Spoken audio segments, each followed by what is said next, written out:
Do narcissists deliberately hurt you? My name's Ruth Ann. I'm a clinical psychologist. I'm an expert in relationships and issues of narcissism. And one of the most common questions I'm asked is it deliberate? Now, the answer might surprise you. It's important to understand that narcissism, including narcissistic personality disorder, exists on a spectrum. And at one end of that spectrum is what we call malignant narcissism. And that overlaps with sociopathy or antisocial personality disorder. And those people will show a callous disregard for other people. They may engage in highly deceptive, manipulative, or Machiavellian behaviors. Now, the intention behind these behaviors is not typically to cause pain or hurt to other people. However, there's a kind of callous disregard for the rights and needs and feelings of others because the person is pursuing some goal that's important to them.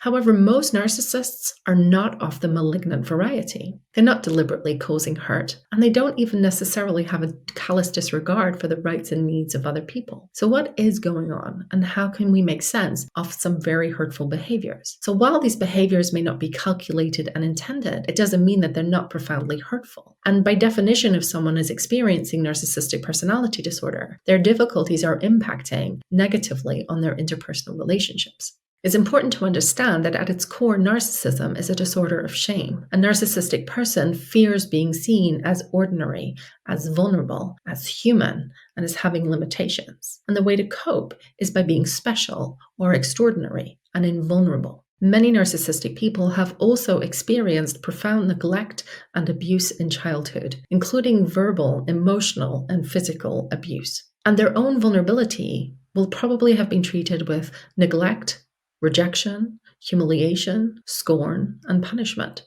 And so for you to see their vulnerability, for you to see any weakness, is a terrifying prospect because they fear that you will become the person who neglects them, who rejects them, who looks down on them, who humiliates them, who even bullies and punishes them for being ordinary, human, and vulnerable. For you to see their vulnerability is terrifying. It gives you the power to hurt them.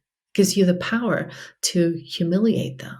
It allows you to see them as they truly are. Their sense of self-esteem, their sense of themselves, their need for validation is in your hands, and that's overwhelming. Rather than allow that to happen, a narcissistic person is quite likely to use coping modes that they've developed in childhood and throughout adolescence in order to protect themselves from experiencing that kind of vulnerability, the potential for abuse, and the harm that they fear is about to happen to them. And some of those coping modes might look like withdrawal. It might look like disengagement, telling you they never cared about you or loved you anyway, making fun of you, putting you down, not because they really want to humiliate you, but because they so do not want to be humiliated themselves. They may deny, deflect, shift the blame on you, become very attacking of you. And that really is a means of protecting the vulnerability underneath.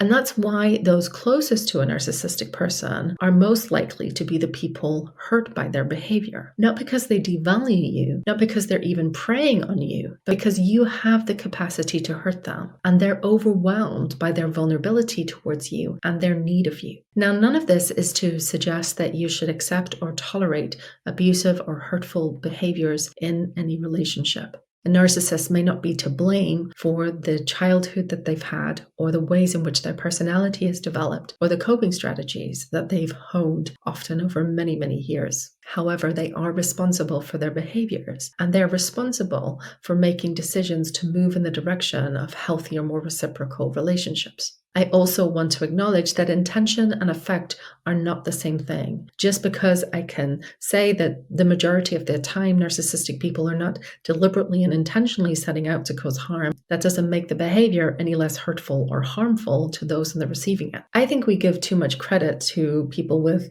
narcissistic personality disorder as being mastermind manipulative, ultra predators. I think the truth is actually far more tragic than that. These are deeply vulnerable people, and their vulnerability is matched only by the strength of the overcompensatory coping modes that they've developed to cope with it. The grandiosity, the specialness, the withdrawal, the stonewalling, and the attacking. If you're a narcissist and you're listening, and I hope you are, you're welcome here. I hope that my social media presence is one where I can look at narcissism honestly, with empathy, and with genuine compassion. And is a place where anyone can gain some insights and some thoughts that they can take and use to help them to move in the direction of healthier relationships. But my hope for you is that you would somehow find the courage to accept yourself as you are, including and especially aspects of your vulnerability. I think it is possible for you to begin to care about yourself, to treat yourself with a little more compassion than you have right now. I understand it's difficult and it's overwhelming, and I certainly don't underestimate the enormity of the tasks. I also hope that you don't condemn yourself even for the worst of your behaviors. That's not to excuse the behaviors, but it is to say that you are more than the worst things that you've ever done. And my hope is that you will find the courage to be vulnerable, to be honest with yourself, and to gradually, step by step, reveal yourself to people who genuinely love and care for you. I hope this video has been helpful. I'd love to hear what you think, so leave a comment, hit the like button, subscribe or follow if you'd like to hear more from me. I look forward to seeing you next time. In the meantime, take good care.